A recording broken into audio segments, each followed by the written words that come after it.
చెప్పానుగా అక్కడి వాళ్ళందరికీ అనుమానం వచ్చేసింది. ఏం జరుగుతుందో తెలియడం లేదే. మీరు భయపడే అంత ఘోరం ఏమీ జరగదు, అంతా మంచిగానే జరుగుతుంది. వాళ్ళ డౌట్ క్లియర్ చేయడానికే రాణి వెళ్ళింది.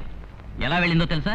ఝాన్సీ బిడ్డను తీసుకుని రాణియే ఝాన్సీ అనుకునేలా వాళ్ళ ఇంటికి పోయి నటించిపోతుంది. అప్పుడు ఆ ఇంట్లో ఉన్న ఝాన్సీనే ఖచ్చితంగా లండన్ అమ్మాయిని నమ్మేస్తారు. ఎలా ఉంది మన ఐడియా? మీరు అధైర్యపడకండి, రాణి దుమ్ము లేపేస్తే చూడండి. పప్పిని చూసినప్పుడల్లా ఆ పల్లెటూరు పిల్ల ఝాన్సీ జ్ఞాపకం వస్తోంది. ఒకవేళ ఇదే అదే లేక అదే ఇదే? రే, ఊళ్ళో ఉన్న సందేహాలన్నీ నువ్వే గుత్తకుపుచ్చుకున్నట్టున్నావు. ఎప్పుడు చూడు డౌట్లు ఎక్కువైపోతున్నాయి. అది పల్లెటూరి గాడిదరా, ఇది నా చెల్లెలి కూతురు లండన్ పిల్ల. మీకెలా చెప్పాలా? నువ్వు నోరు మూసుకో, పప్పి వస్తుంది. గుడ్ ఈవినింగ్ గుండి మామ. రామా రామా, ఎక్కడికి వెళ్ళొస్తున్నావమ్మా? గార్డెన్ లోకి వెళ్ళాను, అక్కడ గుండు మల్లిని చూశాను. ఏ పప్పి వెళ్ళరా. అయ్యా,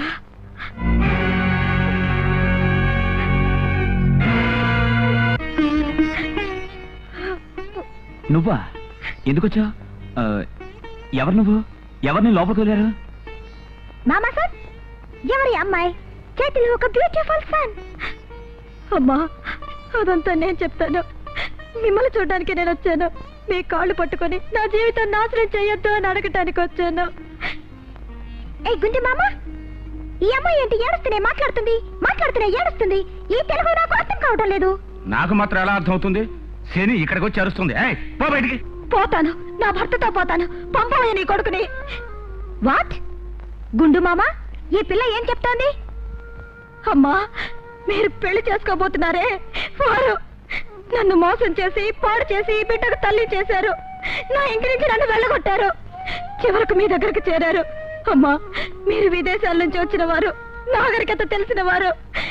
నా భర్తను మీరు పెళ్లి చేసుకోకండి అమ్మా. నాకు పతి భిక్ష పెట్టండి అమ్మా, ప్రాణ భిక్ష పెట్టండి. అప్పి, ఇలాంటి వాళ్ళని నమ్మనే కూడదు. వీళ్ళకి ఇదే పని అయిపోయింది. 5 రూపాయలు ఇచ్చి ఒక బిడ్డను అద్దెకి తెచ్చుకుంటారు. భాగ్యవంతుడు ఇల్లు చూసి మోసం చేస్తారు. నమ్మకు పప్పి. ఏంటి గుండు మామ, నేను నమ్మను. అబ్బా, మా ఫారిన్ లో ఒక ఆయన చెప్తారు, ఇండియాలో ఇలాంటి ఫ్రాడ్ అంతా జరుగుతుందని. ఇప్పుడు నేను చూస్తున్నాను, నాకు తెలుస్తుంది. వెరీ గుడ్ పప్పి. ఇదిగో ఫ్రాడ్ అమ్మాయి, నువ్వు పోవచ్చు. Get out. పో అంటున్నారుగా. ఈ బిడ్డ మీద ప్రమాణం చేసి చెప్తున్నాను, ఇది నిజం. ఇదిగో ఈ బిడ్డని మీ కాళ్ళ దగ్గర పెడుతున్నాను. నన్ను బ్రతకనివ్వండి, లేదా వీడిని తొక్కి చంపేయండి. ఏయ్, నువ్వు అర్థం చెప్తున్నావు. నా బంగారు మామ సన్ మీద తప్పు చెప్తున్నావు. నేను అనుకుంటే నేను పీస్ గా కట్ చేస్తా, కానీ నువ్వు శిశువుతో ఉన్నావు, అందుకే నిన్ను వదులుతున్నా. తీసుకుపోయి శనిగాడిని. ఏం కూసావే? నా బిడ్డ నీకు శనిగాడా? విదేశాలకు వెళ్ళినందుకు నీకు ఇంత పొగడా? నా ఫారిన్ గురించి నువ్వు ఎగతాళి చేస్తావు. మీ దేశంలో ఏముందే గడ్డి. నువ్వు ఎక్కువగా మాట్లాడితే నీ పళ్ళు రాలగొడతా. ఏం కూసావు? నా పళ్ళు రాలగొడతావా? పోవే బస్తి గాడిద. నువ్వే ముష్టి గాడిదివి. నా ముసుకొని పోవే పంది. వాట్? నేను పంది? అవును, నువ్వు పందివి, కోతివి, నువ్వు మొద్దువి.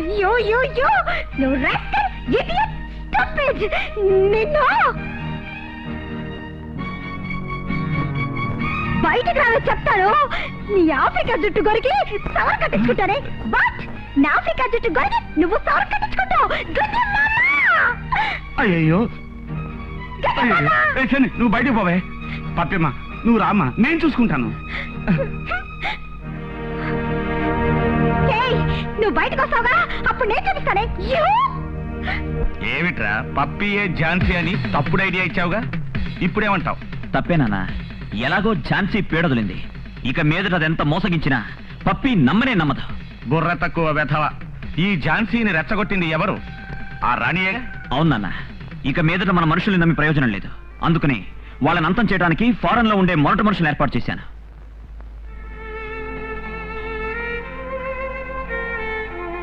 నాన్న, ఈ బాబుని తీసుకువెళ్ళండి. ఏమిటమ్మా ఈ నాటకం? నాకేం అర్థం కావటం లేదు. ఏమైనా మీరేం కంగారు పడకండి, అంతా నేను చూసుకుంటాను. వెళ్ళండి.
నువ్వు ఆడపిల్లవైనా నీకెంత ధైర్యం, ఎంత బలం, ఎంత చొరవ.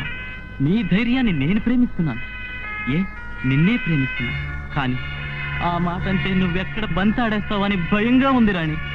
రాణి, నన్ను ప్రేమించు please. I love you, you love మీ, मैं तुमसे प्यार करता हूँ रानी.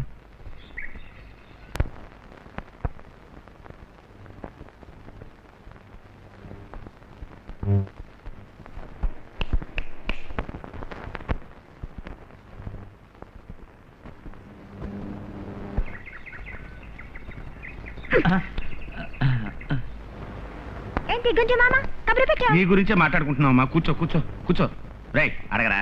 పప్పి, నిన్ను చివరిసారిగా అడుగుతున్నాను, నీకు నేను నచ్చానా లేదా?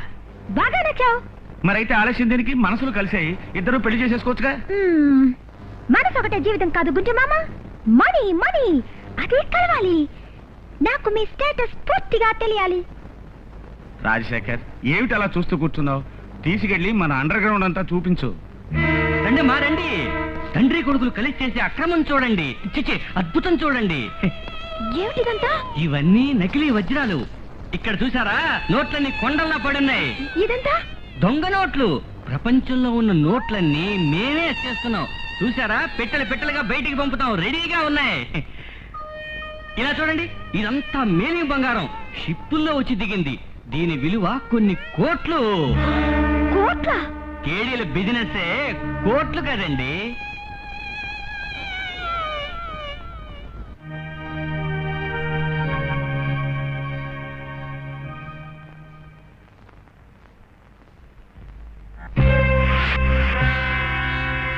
నువ్వు చెప్పేది నిజమా?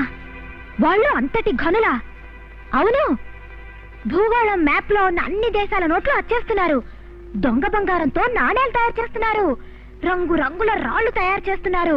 గుట్టలు గుట్టలుగా పెట్టించారు. అది మాత్రమే కాదు, అధికారుల్ని గుప్పిట్లో పెట్టుకున్నారు. వాళ్ళకి అది ఇచ్చి ఇది ఇచ్చి మన దేశ రహస్యాల ఫైల్స్ అన్ని విదేశాలకు అమ్ముతున్నారు. ఇప్పుడు వాడు మన చేతికి దొరికిపోయాడు. ఈ ఆధారంతోనే వాడిని పట్టి ఈడ్చుకొచ్చి నీ కాళ్ళ మీద పడేస్తాను. మాట్లాడకుండా నువ్వు వెళ్ళు. మళ్ళీ వాళ్ళ దగ్గరికి వెళ్ళమంటున్నావే? నువ్వు వెళ్ళవే, నేను నీలాగే అక్కడికి వచ్చి కథంతా ముగించేస్తాను. నువ్వు వెళ్ళు. హాయ్ గుండు మామ. ఏంటి నువ్వు ఆడుతూనే కూర్చున్నావు? పప్పి, ఎక్కడికి వెళ్ళొస్తున్నా? ఏమిట్రా తెలివి తక్కువ ప్రశ్న వేశావు? లండన్ లో చలిగాల్లో తిరిగే పిల్ల లోపల ఉక్క పోస్తూ ఉంటుంది. అందుకని గాలి పీల్చుకోవడానికి షికారుకి వెళ్ళుంటుంది. ఎక్కువ నవ్వకమ్మా, పళ్ళు నొప్పి పెడతాయి. నడుం నొప్పికి గబ్బిలం రక్తం అడిగావు, పళ్ళ నొప్పికి పాము రక్తం అడుగుతావు. మామయ్య పుట్టలో చేయి పెడతాడు, పాము కరుస్తుంది. ఏంటి గుండు మామ ఈరోజు హ్యాపీగా ఉన్నా? గుట్టు బట్ట బయలైంది అందుకే.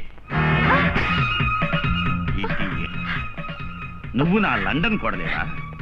పట్టిన శపథం నెరవేర్చుకోవడానికి అక్కా చెల్లెళ్ళు నా దగ్గర నాటకం ఆడారు. ఎలా కనిపెట్టానో చూశారా? నా రహస్యాలు తెలుసుకుని ఎవ్వరూ తప్పించుకోలేరు. రాజా, ఈ కుక్కను తీసుకెళ్లి కట్టేరా. అయ్యో అయ్యో. ఆగండి. ఏమిటి ఈరోజు బావగారి గొంతు మోగుతోంది? చలాయ్, నేను మర్యాదగా అడుగుతున్నాను, నిజం చెప్పు. పప్పి నీ కూతురేనా? నువ్వే కన్నావా? మరి నేనా కన్నాను. 10 మాసాల 7 రోజులకి నీ చెల్లెలికే పప్పి పుట్టింది. Shut up. నాకు అసలు నిజం తెలిసిపోయింది. అది పప్పి కాదు, ఝాన్సీ. పర్వాలేదు, అన్నయ్యకి అసలు నిజం తెలిసిపోయింది. నాకెందుకు ద్రోహం చేశావు? నేను ద్రోహం చేశానా? నువ్వు నాకు ద్రోహం చేయలే. ఆ ఝాన్సీని చెరిచి ఒక బిడ్డ పుట్టాక నీ కొడుకును నా కూతురికి చేయాలనుకున్నావే, అది పెద్ద త్యాగం అనుకున్నావా? అన్నయ్య, నేను నీకు తోడబుట్టిన దాని కనుక చెప్తున్నాను. ఆ అమ్మాయి అమాయకురాలు. ఆ అమ్మాయికి ద్రోహం చేయొద్దు. ఆ పాప నిన్ను కొడుతుంది. మాట్లాడకుండా నీ కొడుకు ఆ పిల్లనిచ్చి పెళ్లి చేయడం మంచిది. అన్నయ్య, నేను చెప్పేది వినన్నయ్యా. మీరెవరు నాకు నీతులు చెప్పక్కర్లేదు. You may go out. I said get out. ఎరా, దాన్ని కట్టి పారేశావా? దాన్ని మాత్రమే కాదు నాన్న, దాని కుటుంబాన్ని కట్టిపడేశాను. వెళ్ళి చూడండి. అమ్మ భుజాల మీద కూతురు, కూతురు మెడలో ఉరితాడు. కూతురు తావడం చూసి అమ్మ చస్తుంది.